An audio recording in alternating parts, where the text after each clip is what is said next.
Network Entertainment.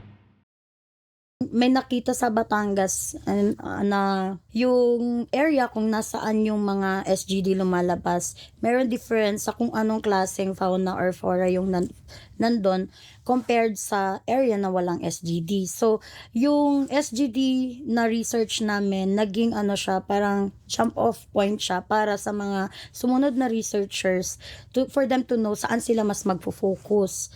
Kasi kung hindi natin alam kung ano yung areas na merong influence ng SGD, tapos pupunta tayo dun sa area, syempre maghahanap pa tayo saan yung may bubbles, 'di ba? Or magbababa pa ng CTD ng paulit-ulit para malaman saan yung may change in temperature, may change in salinity, yung ganyan. So, yung research namin, nakatulong siya para hindi blindly na magre-research yung ibang mga scientists doon sa area. We were able to limit yung zone of influence ng SGD, na yun na yung naging area na binabalik-balikan nila. Dahil yun na yung alam nila na ito yung may namapa. Welcome to Behind the Science podcast. New episode every Thursday at 7 p.m. Magandang araw mga kapwa-scientista at welcome sa isa na namang episode ng Behind the Science podcast. Ako si Paul Flores, ang inyong host, and our guest is a licensed geologist and marine science researcher whose work mainly focuses on coastal geology and submarine groundwater discharge. Her research, including her master's thesis on low-cost hydroacoustic tools for imaging SGD, advances accessible and cost-effective methodologies to understand coastal groundwater systems. She co-established a BS Marine Biology program in a Philippine State University, had a short stint as a CHED program evaluator for Natural and Pure Sciences in Region 5, evaluating BS Geology and BS Marine Biology programs, and currently serves as Vice President of the Geological Society of the Philippines, where she advocates for encouraging younger generations of geologists to pursue marine geology. So without further ado, let's all welcome Miss Mary Rose Gabuyo. Hello everyone, and thank you Paul for having me. Ayun, so ngayon face-to-face ulit yung recording natin. Yes. Dahil may nabudol naman tayo sa conference. Kaya ayun, gawain ko na to from now on. Pag may conference, maghahunting ako ng mga Pinoy. Konting backstory lang, magkakilala na kami ni Rose dati pa kasi nabutan ko siya sa college habang nag-BBS Geology kami dalawa. Yes. And then same rin kami ng master supervisor at naging magka-project kami. No. Tama. Yung Yan. research na to ay part siya, naging parang offshoot project siya or offshoot research siya nung project namin together before. Yan. Yeah. So ang topic natin today, tungkol ito sa submarine groundwater discharge, yung naging master's thesis niya tungkol sa pag-map nito gamit ang sonar. So yung topic ng submarine groundwater discharge, hindi ito yung first time na i-discuss dito sa podcast. Na-discuss na rin siya on previous episodes. So recommend ko lang, please check episode, yung more recent ay episode 57, check niyo with Sir Emoy Rodolfo. So ang pinag-usapan namin doon ay yung cost ng discharge na yon sa may Batangas. And then episode 9 with Dr. Fernando Seringan. So siya yung supervisor namin before, siya yung boss namin. Ang pinag-usapan namin doon ay yung decades of research na ginawa niya tungkol sa submarine groundwater discharge all around the country. So, ayun. The usual, bago natin pag-usapan ang naging research ni Rose, kilalanin muna natin siya as well as yung naging journey niya as a scientist. So, Rose, first question palagi dito. Kailan mo na realize na gusto mo maging isang scientist? Madalas ako matanong niya ng mga students and mga colleagues. Palagi kong sinasabi na isa ako relatable yung journey ko. Isa ako sa maraming nag-take ng BS Geology or any sciences na initially hindi naman talaga yun yung gustong mapuntahan na field. So, growing up, since elementary, high school, ganyan, hindi talaga ako magaling sa science. So, hindi ko rin akalain na mapapasok ako sa science sector. I started BS Geology na yung journey ko sa BS Geology na in my mind, mag-shift out ako. Kasi sabi ko, kailangan kong mapunta sa field na gusto ko talaga. Pero iba kasi... Pero paano napasok yung geology na doon ka First choice ko siya sa UP, sa UPCAT. Ang second choice ko, yun talaga yung gusto ko, Broadcom. Pero nung time na nag-apply ako for UPCAT, it was during the time na medyo fresh pa yung nangyari kay Ses Drilon na ano siya, na kidnap siya ng Abu Sayyaf. So, yung parents ko, they were like, no, kung magaganon ako, masyadong delikado yung work. Tapos, ayun, nung nag-geology na ako, naging geologist na ako, yung work ko pa rin nasa bundok ko. So, wala na silang nagawa. Pero, yeah, nag-start ako na sa lahat ng in-applyan kong universities and colleges, palaging nandun yung Broadcom, communication, tapos may kasamang either engineering or science. Tapos, silently praying ako na hindi ako papasa sa engineering or sa science kasi hindi talaga ako magaling. Pero yon, iba maglaro si Lord ng tadhana. So, napunta ako sa geology. Nagkaroon ako ng napakaraming friends. Ginapang ko siya, hirap na hirap ako sa math, sa lahat ng sciences. Tumataas lang yung jiwa ko pag walang science. Pag puro social sciences or yung mga subjects. And until such time na nag-review na ako for the board exam, dun ko na-appreciate yung kung gaano kaganda na marami kang alam sa science, kung gaano siya kadali lang pala kung inaaral mo lang. Kasi throughout my undergrad years, hindi ako magaling na estudyante, hindi ako pala-aral, ako yung estudyante na natutulog sa klase. Alam ni di ba?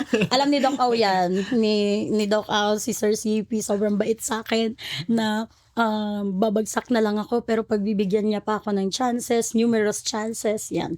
Even si Sir Ando, we had a sit down, sabi niya na, huwag kang magugulat kasi yung grade ko ata sa Coastal Geomorph.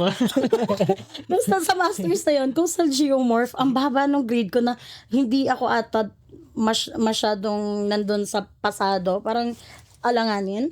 So, sabi niya, wag kang magugulat na ganit na kung makita mo mababa yung grade mo. So, pagkita ko sa grade ko, oh my gosh, ang taas. Ay, mataas na siya kasi in-expect ko.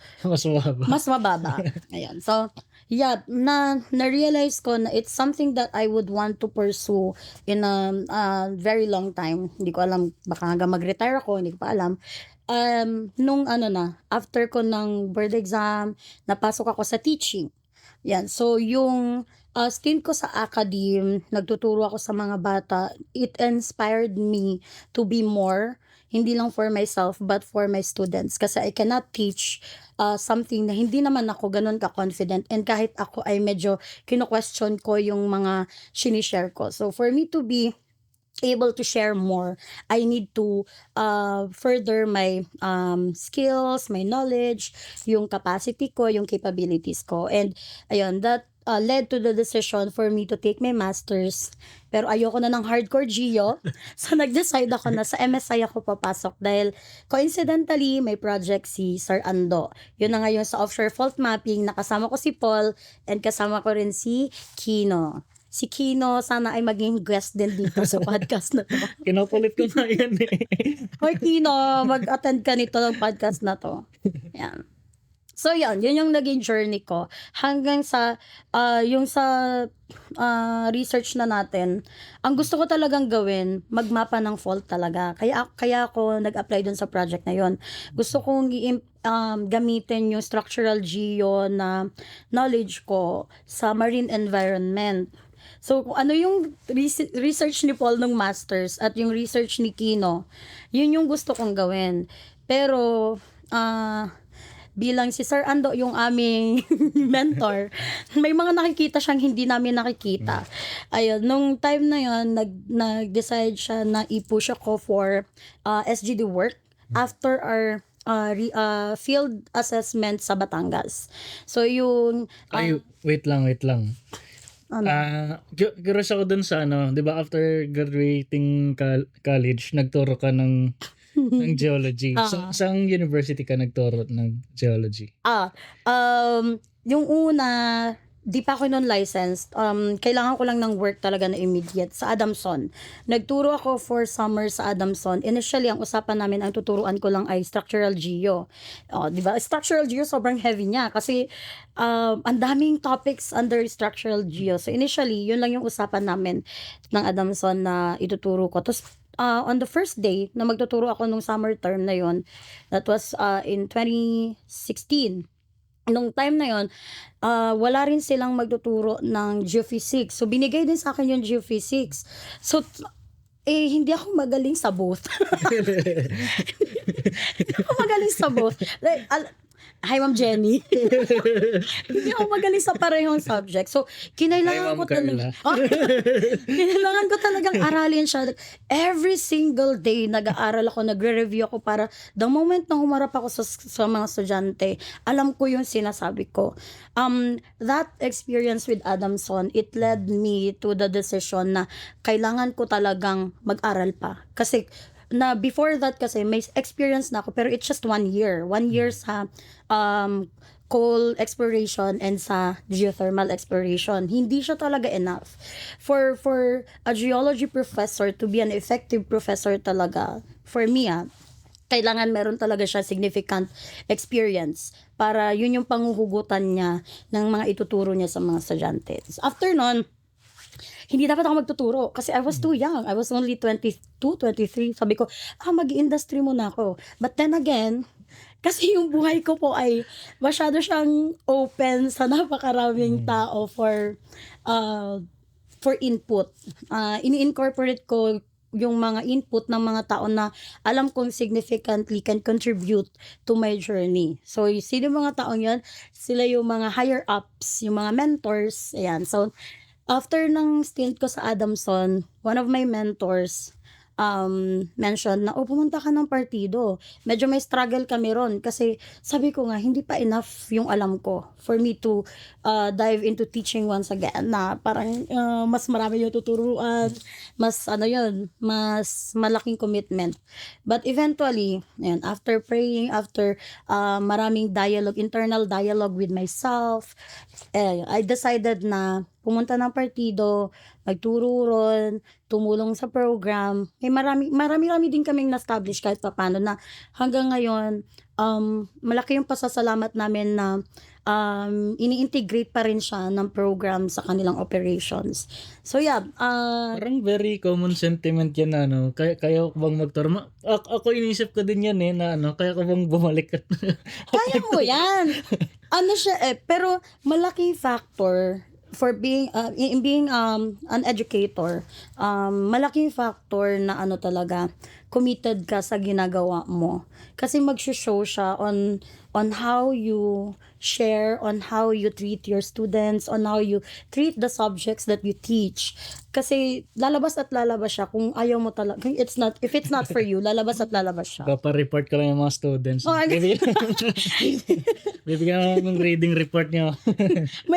may ganong face ako. Pero eventually, na-realize ko na ang nakukuha lang nila ay yung added skills sa pag-report. Yun lang. But other than that, parang hindi siya ganon ka-effective na way ng pag-learn for the students. Kasi initially naman talaga, wala silang idea sa kung ano yung i-report nila. So, kailangan, okay siyang activity, pero dapat sa start, marami kang input. Diba? Pero kung magtuturo ka sa masters, it's a different story, Hindi kayo na mag-report. Yes. Ayan. So, yeah, yan yung naging journey ko sa academe. Then so 'di ba ngayon nag-masters ka sa sa MSI, yun nga magkasama tayo. After masters, 'di ba nagturo ka ulit? After masters, nagturo ako ulit. Yes, bumalik ako sa pagtuturo pero sa marine biology naman siya. BS Marine Biology. Yun ang curious ako. Paano napunta sa marine biology? Hindi ko rin alam kasi charot. Wala siya sa plano ko. Yung mga pagtuturo na sa universities, wala talaga any of those ay wala sa plano ko talaga. Parang meron akong plano, ito na yung na-decide ko tapos biglang si Lord, marami siyang plano din for me. So, umabot na ako sa point na, sige na, bahala ka na. Ikaw naman yung nagpaplano na buhay ko, so sige na lang. Pero yes, napasok ako sa marine bio, mainly because I went home. Taga Sorsogon po ako. I went home and then sabi ko, kailangan ko ng isang buong taon na walang science, walang ginagawa. Kasi parang feeling ko masyado na akong naubos sa dami ng ginagawa na wala akong pahinga. Ang daming ginagawa, ang daming nangyayari. And then, merong hindi pala. Ang nangyari is, katatapos lang ng lecture ko ng Marine Geo na component ng MS 101 under kay Dr. Cha, Ma'am Cha. Na class sa MSI. Tapos sabi ko, I have a lot of time at hand and may presentation naman ako. So pwede ako mag-volunteer na mag-provide ng lecture for fisheries students sa isang university dun sa amin. And then nalaman nila yung background ko na marine science, MS Marine Science graduate ako.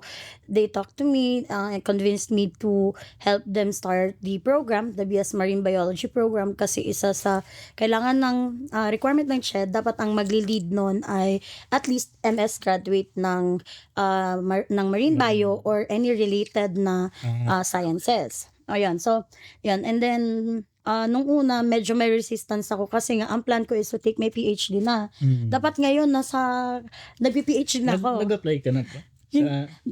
May kausap na, di ba? Okay.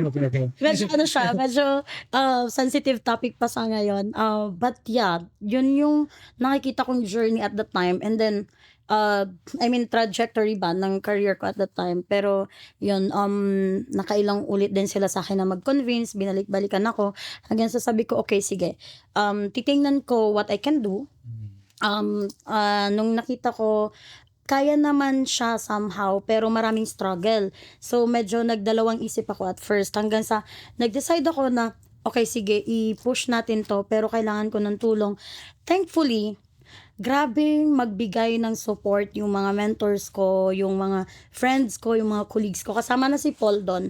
Grabe yung support na binigay nila talaga. Like, kailangan ko ng lecturer sa ganito.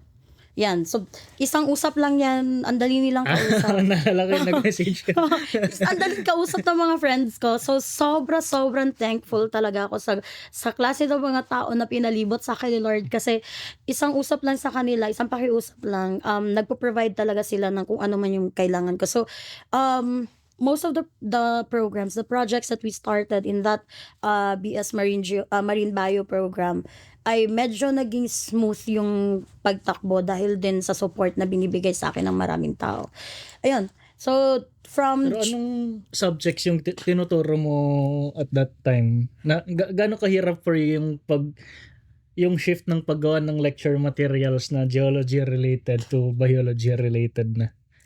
Madali lang sa akin yun kasi earth science yung tinuturo ko. Earth science and Envi-Sci. So, yung mga field na yun, yung earth science lalo na kasi tinuro ko na rin naman siya before. Dinagdagan ko lang ng a few slides na about sa marine geology and marine science, marine biology para mas ma-appreciate ng mga bata. Pero, yung general, madali lang. Yung topics, yung mga sessions, halos pareho lang.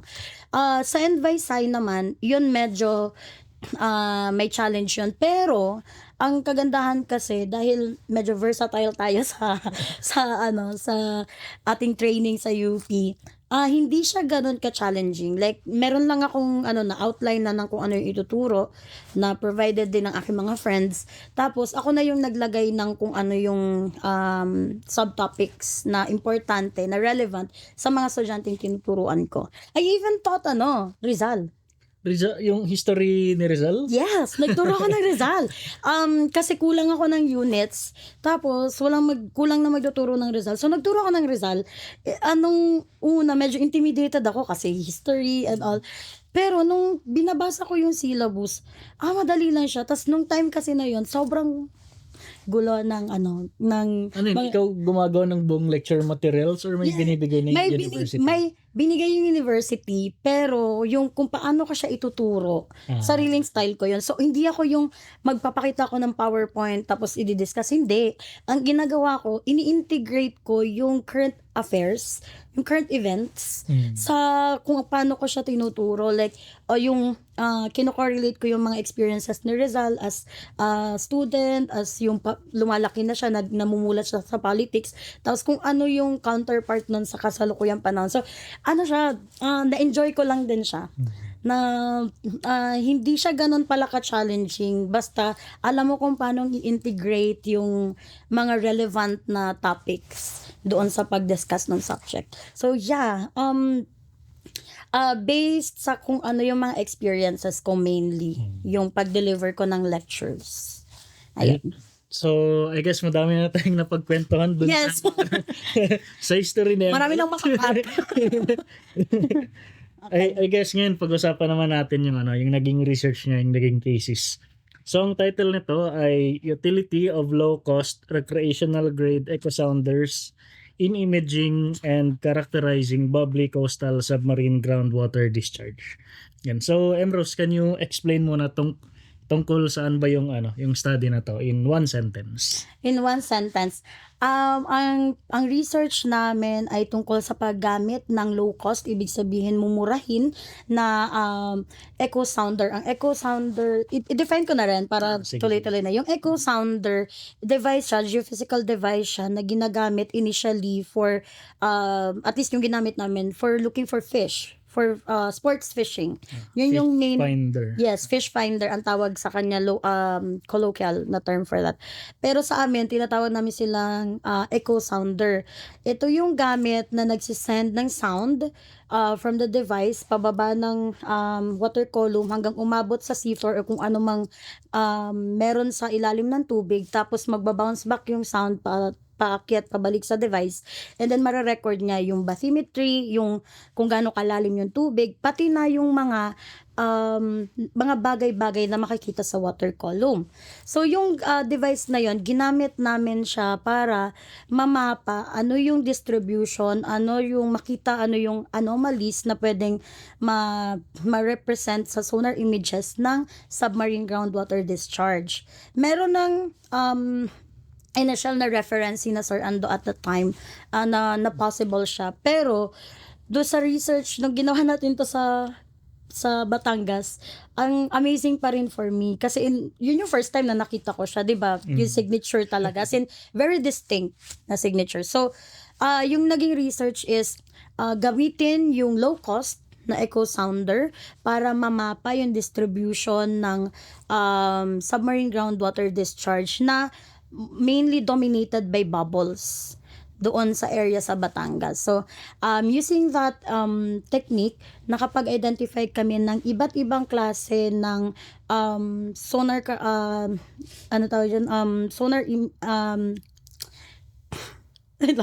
Sonar image? acoustic Signature. signature. Iba't ibang acoustic signature ng iba't ibang klase ng SGT. Ayun. So, yun yung naging research. So siguro may dalawang key terminologies tayo doon, yung submarine groundwater discharge at yung low cost. Yes. So discuss natin yun. Siguro una muna, ano ba yung submarine groundwater discharge for sa mga audience natin na first time na encountering terminology na yun? Ano yung submarine groundwater discharge? Okay. Binalikan ko yung article na pinublish namin. Sabi ko kay Paul, ang dami pala namin ditong pinasimulan na kung ano-ano. Sa research kasi namin, before pa pala yung research namin, meron na talagang definition ng SGD. Ito yung discharge ng groundwater, as in yung fresh groundwater, papunta sa dagat. Kaya siya submarine. Water na katulad sa mga poso. Yes, groundwater na katulad sa mga poso, katulad sa yung nakikita natin sa ilalim ng lupa na fresh water. Yung tendency kasi ng freshwater is to flow from higher elevation to lower elevation. And very critical siya na sa coastal environment, yung discharge na yan, it can go as far as doon sa marine environment. Kaya siya tinatawag na submarine groundwater discharge. Pero sa research namin, in-expand namin yung definition na yon ng SGD. So, hindi lang siya basta yung freshwater na discharge sa coast, pati na rin yung recirculated, kasama din talaga yun, yung recirculated. Yung recirculated submarine groundwater naman, 'di ba lumabas yung freshwater, nahalo siya sa seawater. Ngayon, yung seawater na yan, dahil sa tidal forcing, maangat, bumababa yung tide, pwede siyang pabalik sa freshwater environment. Tapos, pero ang pinagkaiba doon, yung tubig na bumalik na yon, may halo na siyang saline water. Kaya ang tawag sa kanya, recirculated. Kasi umikot na siya. Ang isa pang dinagdag namin sa definition ay yung mga discharges na galing sa submarine volcanoes, sa mga mud volcanoes na makikita sa ilalim ng dagat. Kasama dito yung mga gas discharges katulad ng methane, yung mga CO2 rich na discharges. So yan yung naging definition namin ng SGD based sa aming research. Para lang mas maging inclusive kami sa definition. So lahat ng discharges na makikita from the intertidal zone papunta sa offshore. Yan. So yan yung SGD. So kanina binanggit mo na 'di ba, from lupa sa groundwater mag-exit siya papunta sa dagat na kalayo. May any reports ba kung gaano kalayo siya from the coast doon sa ilalim ng dagat nag-exit? Kung ano yung pinakamalayo? Yung isang report, it dates back centuries ago pa sa may Caspian Sea. Hinaharness nila yung SGD para gamitin na freshwater na tubig nila sa mga barko. So it can go as far as beyond tens of meters. Siguro mga hanggang hundreds of meters away from the coast. Depende sa kung anong klase ng sediments ang meron ka. And kung meron ka pang... Basta may pathway lang siya. Yes. Lalo na kung meron ka ring mga fault lines or any structures na pwedeng daanan nung groundwater. Yan. Tapos kanina sinabi mo low cost. So gaano ka low cost yung low cost? Okay, for reference pag sinabi kasi ang science kasi it can be expensive talaga, 'di ba? Scientific research can really be expensive, depende sa objective. Pero sa pag-aaral kasi ng SGD, usual na gamit talaga ng mga tao, it can cost hundreds of thousands to even millions. Yung low cost na tinatawag namin ay mas mura sa 100,000 pesos. Like isang echo sounder, single beam echo sounder, 30,000, 50,000 meron ka na. Ganon siya ka low cost. May mga mas mura na ngayon, di ba? Oo, meron na. Pero yung titingnan mo pa rin is yung applicability niya sa research na ginagawa mo. So for SGD, kasi na-try ko na din yung medyo mura, yung mga 25, 30. Medyo, syempre, low res siya compared sa sa mga mas mahal. Pero it will do. Yung gamit ko nung time na yon, siguro kung ngayon titingnan mo nasa siya, hindi siya abot ng 70,000. 50,000 maganda na, maganda na yung gamit mo nun. Ring kaganda naman guys sa low cost, hindi mo na kailangan idaan sa pabidding-bidding. Yes, Bibili mo agad. At saka medyo di ba, sa customs. Ayun, so yeah. Kanina nabanggit mo na di ba, naging magka-project tayo sa fault mapping project and then naging offshoot ito nung So, can you share yung backstory na yan na from fault mapping na punta sa ganito? Merong power struggle din siya.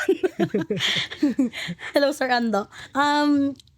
Initially kasi, sabi ko nga kay Sir Ando, gusto ko talagang tingnan yung sa offshore fault mapping talaga. Pero, nung nasa Batangas kami, first fieldwork namin nakasama si Sir Ando noon, doon namin namapa sa may Balayan Bay, doon namin namapa yung napakaraming SGD na first time namin na nakita sa echo sounder na kaya siyang i-image. Tas yan, nag-usap kami, sabi, kinumbinsi ako ni Sir Ando, hindi ko na maalala exactly yung mga words niya, pero very passionate siya sa pag-share na, ito, wala pa masyadong nag-aaral nito, ganyan. Syempre ako may sarili akong decision ng time na yun. Sabi ko, ayoko nang ganyan, ayoko namang aralin to. Pero at the back of my mind, alam ko na there's a huge possibility na ito yung maging research ko.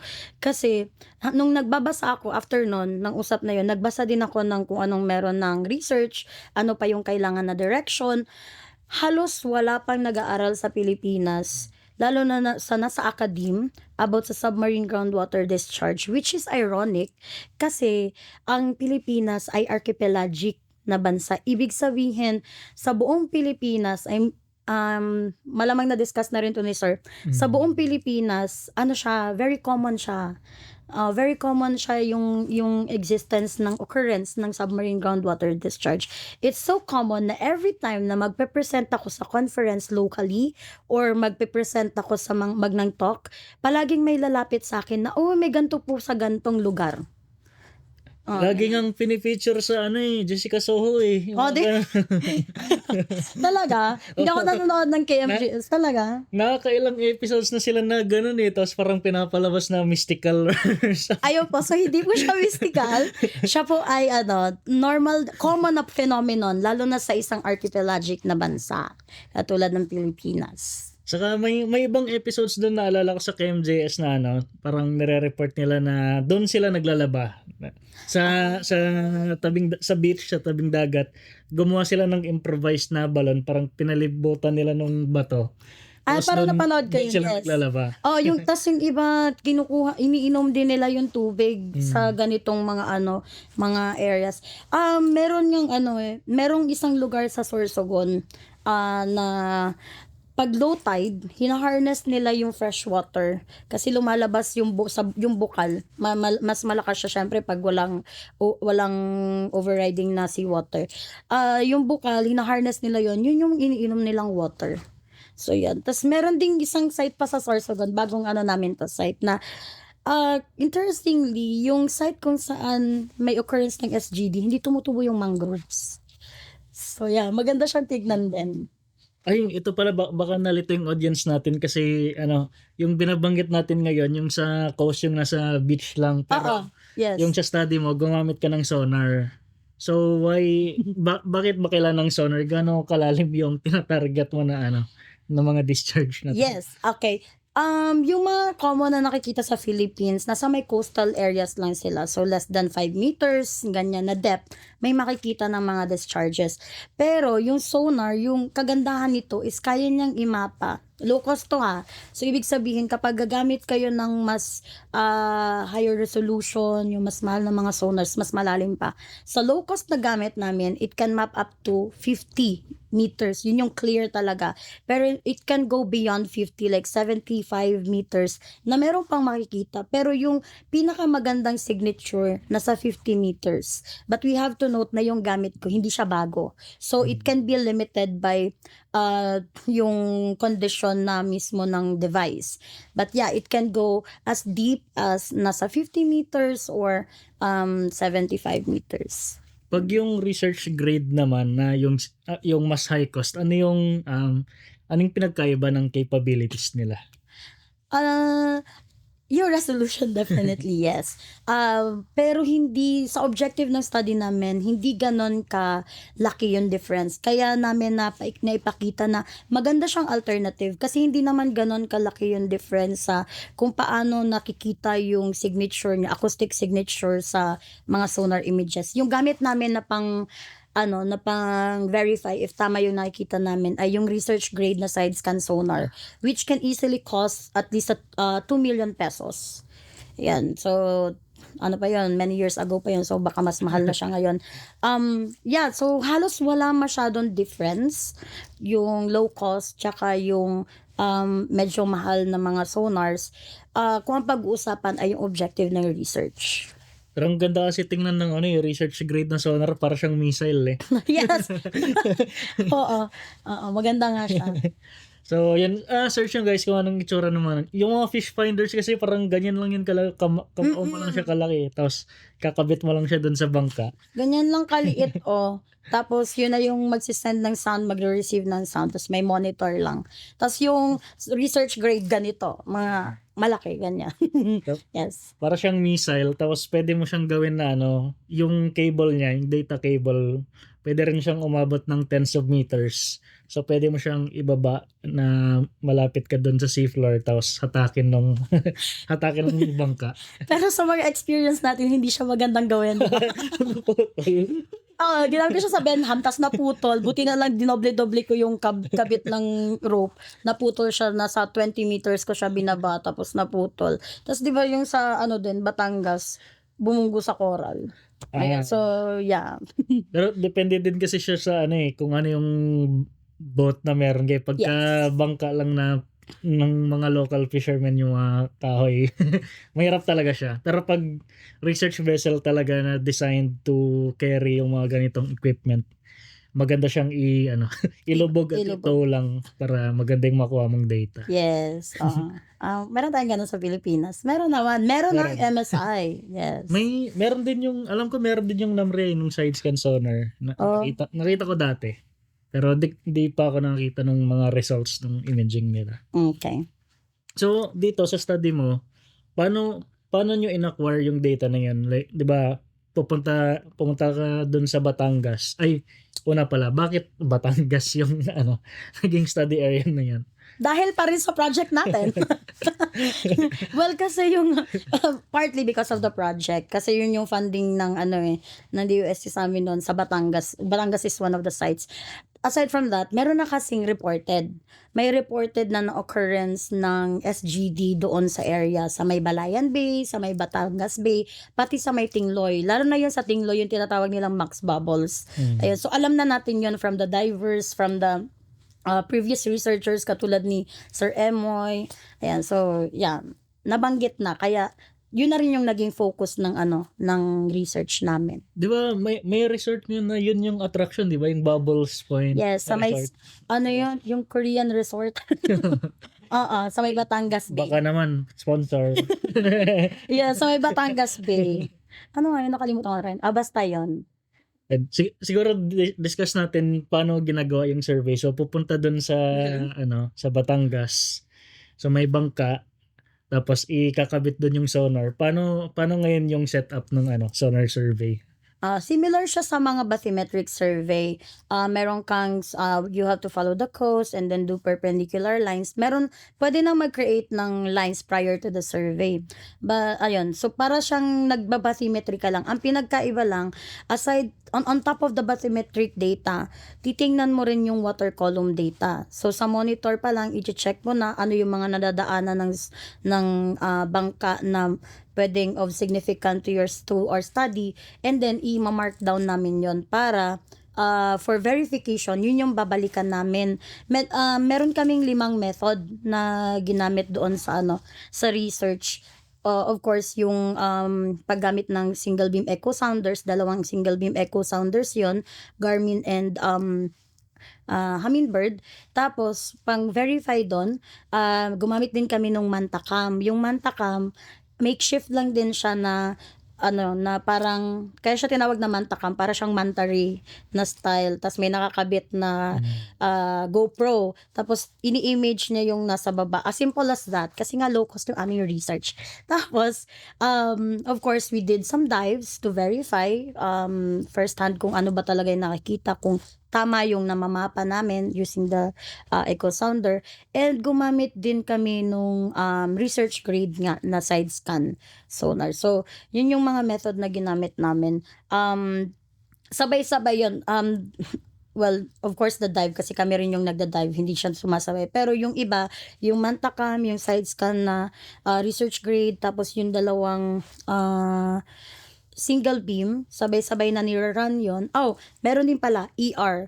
Yung ER kasi, electrical resistivity na na gamit namin, ay yun yung isa sa mga naunang ginagamit na ng lab namin para mag-map out ng SGD. Kaya lang, yun nga, yung device mismo, hindi siya mura.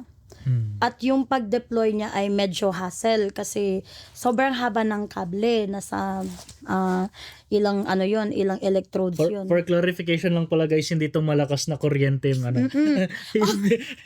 Baka, Although, sabi nila, yung mga nakuryente kong tao, meron. si Sir Ando, tsaka si Pao nung nagre-research kami sa Pag-asa, sabi Ano nila, yung hinawakan niyo yung kable? hindi ko rin alam sa kanila. Sinasabi ko naman, pag magsa-start na ako mag-run, pero hawak pa rin nila. Yung sabi nila, may sensation daw talaga. Nafe-feel mong nakukuryente ka. Pero hindi siya mafe-feel siguro kapag nasa ilalim ka ng tubig. Hindi ganon kalakas yung mafe-feel mong voltage. Pero yes, sabi nila nafe-feel. Sabi ni Pao, may sensation daw siyang nafe-feel kapag nakukuryente siya nun. Ayan. Pero naranasan mo ba yung nagda-dive ka tapos may nag-sonar survey sa taas mo or Merong hindi pa? hindi ko pa ako kasi ako yung nasa sonar nag-navigate ng sonar, pero yung mga kasama kong marine biologist sinalala sa Pag-asa, sabi nila May sensation din. hindi, pero maririnig mo yung ping ping ng it can be loud yung ping ng sonar. Grabe, partida, maliit pa lang yan na na equipment rinig nila. Maririnig kung malapit ka, maririnig mo talaga yun yeah. So, kaya siyang ma-feel, pero yung sound lang na ping. Yan. Paano yung analysis ng images na yun? Visual interpretation or may automatic way para i-analyze yung mga images na na-acquire nyo? Yung sa research namin, siya, manual na visual interpretation siya. Pero ang kagandahan kasi nung gamit kong device, meron siyang software na yung HumViewer. Sa software ng HumViewer, diretso na siya. Onting pag change ng color and all, pero very direct siya. Kaya din maganda siyang alternative kasi hindi mo kailangan mag-isip masyado ng kung paano lilinisin yung data kasi it's very straightforward. Ito yung data mo, ito yung sonar image mo, makikita mo agad yung signature ng SGD, mapipinpoint mo kaagad. Tapos itatay mo siya doon sa mga na-markdown mo sa bathymetry data mo. Yan, so yan. Madali na siya, very straightforward. Pero ang alam ko, yung mga bagong gamit nila sa lab ngayon, like yung Lowrance, mukhang may capacity na siya na ayusin, linisin yung data para mas maipakita talaga yung signature. Pero yun, nung time na yun, siya talaga, kinailangan kong sanayin yung mata ko na ang nakikita ko ay tamang SGD at hindi lang siya noise. Tsaka din yung pag-interpret ng sonar images, kailan mo ring parang i-orient yung mata mo kung paano siya tingnan. Kasi hindi siya katulad sa pag-picture na pag pinicturean mo, kung anong nakikita mo, right in front of you, ganun siya. Pag photo camera, pag acoustic image, iba yung setup niya, medyo naka-side view ka. May mga nakikita ka ng mga shadow. Lalo sa side scan sonar, no? Di ba yun yung sa sa experience mo for using sonar sa corals. Ayun siya, medyo may mga distortion. Kaya medyo may ibang data din na unusable siya for me at the time. Na ang kaya ko lang na ma-interpret yung malilinis talaga na data. So, ayun pala, sa challenges, sa question mo, sa isa pala, naalala ko na, yung isang challenge pala is, kailangan ko sa ibang parts nung tatlo kasi yung study site. Sa ibang parts ng mga study sites ko, ay kinailangan kong bumalik para ma-verify na tama yung nakikita ko sa sonar. Kasi even if makita ko siya through diving or makita ko siya sa camera sa Mantacam, hindi siya ganon kahit kinakailangan ko pa rin na i-verify siya. So babalik ako sa site, nakailang balik din ako na okay, tama yung nakita ko nung una. Ito yon. So mas nalilimit ko kung saan yung distribution talaga ng SGD. Ayun, isa yung pala sa challenge. Siyempre kasama na dun yung logistics kasi mabibigat yung mga gamit.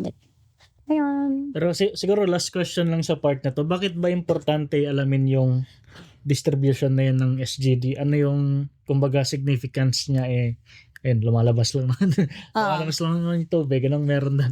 Diba? Palagi naman common naman siya nakikita natin sa coast. Ayan.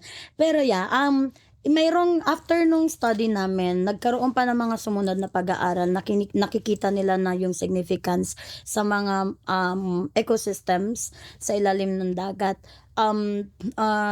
Yung may nakita sa Batangas na yung area kung nasaan yung mga SGD lumalabas, meron difference sa kung anong klaseng fauna or flora yung nandun compared sa area na walang SGD. So, yung SGD na research namin, naging siya, parang jump off point siya para sa mga sumunod na researchers for them to know saan sila mas magfo-focus.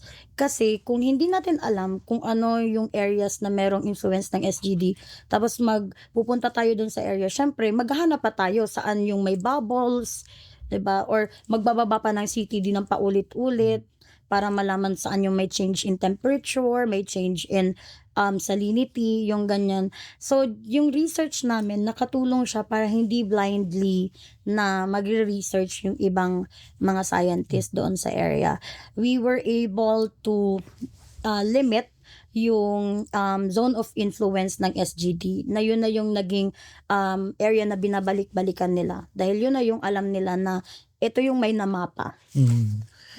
Saka very interesting yung applications nito. Kasi alam ko yung iba, ginagawa siya na parang natural laboratory ng ocean acidification. Yes. Na the more na mas malapit ka dun kung saan nagdi-discharge, depende sa content ng discharge na yun, nagiging mas acidic. Tapos makikita mo yung mga organisms na may shell na medyo natutunaw yung shells nila. So parang Yes.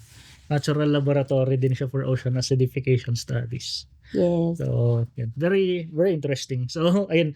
For anyone, na gusto pang malaman yung details ng study niya, check nyo lang yung link sa description, and also, kung gusto nyo rin i-search yung, mga research about other submarine groundwater discharge. And check nyo yung previous episodes and also yung mga references nila doon. So, yan lang. And then, ngayon naman, discuss naman natin yung more on behind the scenes. Okay. So, kanina, nabanggit natin na offshoot ito ng fault mapping project namin dati. So, and then, part ito nung DOST scholarship mo, di ba? So, can you share yung funding setup? Oh yeah. Isa ako sa mga mapapalad na mga researchers na merong funding talaga for my study. Aside sa scholarship ko, yung sa DOST STRDP. ASTHRDP. ASTHRDP. Di ba ang haba? Aside sa sa DOST SEA na scholarship na yon, naipasok din namin yung ibang surveys namin, yung gastos sa ibang surveys namin doon sa DOSTP shared project namin for offshore fault mapping. Kasi yung data na ginamit ko, yung mga initial data specifically, ay nakuha namin during our surveys doon sa offshore fault mapping na project funded by DOSTP shared. So nung pumasok ako as master student with DOST scholarship, yung mga sumunod na lang na surveys na hindi naman na ganun kadami ang pinondohan ng DOST SEI. Di ba merong outright grant? Yan, yun lang yung ginamit ko. I didn't even need to request for additional funding kasi enough na sa akin yung sa outright na grant ng scholarship. So yun, dun galing yung mga funding ko for my research. Thank you, DOST. Saka, dagdag kwento ko lang din pala bakit doon sa Batangas at yung fault mapping project. Kasi at that time, nung pinopose ni Sir Ando, yung fault mapping project, yung interest doon ay yung 2019 earthquakes doon sa Batangas. And then ayun nga, previously napag-aralan din nila na itong mga submarine groundwater discharge doon sa Batangas ay medyo related din sa occurrence ng mga faults and fractures sa lupa. So ayun, medyo maganda siya na pag-merge ng dalawang scientific objectives. Yes. So, yan.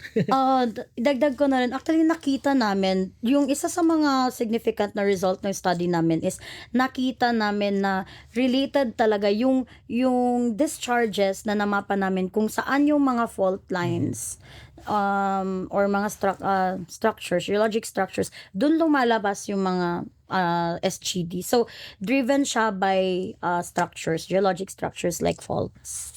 Yan din ang very interesting sa akin nung nung nagsimula na akong mag-aral dito sa Japan, ewan ko lang kung may connect ito sa earthquake activities, pero madami kasing mga earthquakes na nire-relate nila sa fluid activities pero sa kailalim-laliman pa ng Oh. lupa. Tapos may nabasa ako dati na study na parang a week before nung earthquake. Kalimutan ko kung a week or a few weeks, basta may nakita sila na may lumalabas daw na discharge dun sa coast. Pero nung tinanong ko yung author, sabi ko medyo naging skeptical ako sa study niya kasi tinanong ko siya kung may reports ba ng submarine groundwater discharge kasi baka naman nagkataon lang yung nakita niya na may lumabas na fluid sa dagat tapos nangyaring earthquake tapos nagkaroon kami ng mga konting discussion tapos sabi niya check niya daw yung mga oceanography studies. Pero pwede rin kasi na unting-unting nag-open up. So, parang may yun yung ina-argue niya. Pero ayun, medyo naging skeptical lang ako at that time dahil medyo familiar ako sa ginagawa na submarine groundwater discharge. So, yun. Very interesting siya na field. Mga fluids, earthquakes. yes. Pwedeng highly correlatable siya. Yung isang tinitingnan ko ngayon, yung sa Bulusan nga na mention ko kanina, tinitingnan ko yung direct na conduit na nagsusupply nung SGD doon sa area. Kasi, ang interesting na kapag ka may high alert yung bulkan, tumataas din yung temperature. Very direct siya na pag may alert level yung bulkan, tumataas yung temperature ng SGD doon sa area. So, yeah, pwede siyang highly correlatable naman yung dalawa. Structure and SGDs. Yan. So, dito sa study, can you share din yung mga other challenges and mga memorable experiences? Kaya na nga ba yung challenge na binanggit mo kanina? Yung Imposter syndrome. Ayun, ulitin ko lang din yung sinabi ko kanina na isa ako sa pinaka-blessed na mga researchers sa Philippines. I really consider myself as blessed. Kasi hindi ako nagkaroon ng major na challenge during my research. Yung pinaka-challenge ko na ay medyo internal or personal na parang ito ba talaga yung path ko na nagkakaroon ako ng imposter syndrome kasi hindi naman talaga ako, akala ko before, hindi nga ako science person. So, yung mga transitions na hanggang sa in-accept ko na lang na this is your fate, ito talaga yung field mo, tanggapin mo na lang. Pero medyo mahabang journey yan. So, nandun din yung mga doubts sa sarili na tama ba yung ginagawa ko, tama ba yung interpretation ko, pero oo naman, sabi sa reference na to, sabi ni Sir Ando, tama naman daw, nag-agree naman, di na kami nagtalo, ganyan. So yeah, wala akong masyadong major challenge sa funding. Yung logistics naman, madali talagang kausap yung mga tao sa paligid ko. Yung funding naman readily available. Yung sa data, yung data medyo naging challenge siya kasi may mga data ako na hindi nga pwedeng magamit kahit na anong gawin ko pang process ng data, hindi talaga siya usable and hindi na ako pwedeng bumalik sa field. Naabutan ako ng pandemic. So hindi na ako pwedeng. Naalala ko. Hindi na ako. Parang ang mangyayari, last parang may fieldwork pa dapat yun bago mag-end yung project hindi na natuloy. Yung sa offshore yun. Pero yung sa akin, yung last field ko, a few days or a few weeks after, nag-lockdown. So, hindi na ako, kung ano yung data na meron ako, yun na yun. So, okay, sabi ko, I have to work with whatever I had at the time. So, sige na lang. So, mayroon akong isang data set talaga na hindi ko na siya. Iniyakan ko yun kay Sir Ando. Tapos doon bumuhos yung imposter syndrome ko na hindi ko na alam kung tama pa yung ginagawa ko. Kung para dito ba talaga ako. Bakit ba ako nandito? Ganon. Ayan. Tapos pero nag-decide kami na tanggalin na lang yung data set kasi meron siyang enough representation naman sa ibang sites ko pa. Yun yung kagandahan. Kasi 3 yung sites ko. Sa 3 sites na yon, yung mga hindi replicate data, pero yung data set ko na iba, hindi siya, pwedeng tanggalin na lang, kasi excess naman siya. Ayan, so yan. So yun. Tapos, Ano pa ba? Yung sa method naman, yung method kasi, although meron ng mga references na naging basehan ko before kung paano ko mag-move forward sa data processing, ano yung mga usable data for my research and magsasagot sa objectives ko. May mga parts ng methodology na kailangan ko i-figure out on my own. Ayun, so yun, medyo mahaba yung discussions namin ni Sir Ando ron sa kung ano yung pwede kong gamitin na methodology, ano yung applicable talaga. Yun yung medyo madugo. Pero eventually naman, na-work out naman yun. So, walang major talagang challenge. Easy. Yes. I'm so blessed. Sana ganun din pag nag-patient. Sana ganun daw palagi na parang sige lang, hindi ganun kalalaki yung challenges. Yan. In relation dun sa mga nabanggit mo kanina na na yun yung medyo imposter syndrome, and then may mga parts na hindi na sinama dun sa analysis. Kailan yun na-realize na pwede nyo nang ipasa for publication yung study na ginawa nyo? Ang funny niyan, kasi requirements sa MSI na dapat, sa masters, di ba, na dapat napasa. Ayan, so, nagpasa ako sa isang journal. Tapos, sinubmit ko na kay Ate Nel yung proof na nagpasa ako, kaya nga ako nakapag-defend at graduate eh. Tapos si Sir Ado, tinanong niya ako na wala pa bang reply yung journal na pinagpasahan. Chinek ko, hindi ko pala na-click yung submit. Hindi ko alam. Hindi ko alam paano ko nakakuha ng proof. Kasi tinanggap din naman ni Ate Nel. So, ibig sabihin, valid yung proof ko. Pero hindi ko pala na-click yung submit. All those months, nagay lang siya sa draft? Oo. Ilang months yun? Siguro 3, 4. Basta graduate na ako. Tapos nagtatanong si Sir Ando, ano na yung update. Tapos tinignan ko, shucks, sabi ko kay Sir, sir, hindi ko po pala na-click yung submit. Tapos a few minutes after kong i-submit, i-click yung submit, nag-reply sila na hindi ito yung tamang journal na pwede mong pagpasahan na ganito study. Sabi nila na, naglista sila ng recommended nila ng mga sister journals. Tapos sabi ko kay Sir Ando na, ayoko na magpasa doon.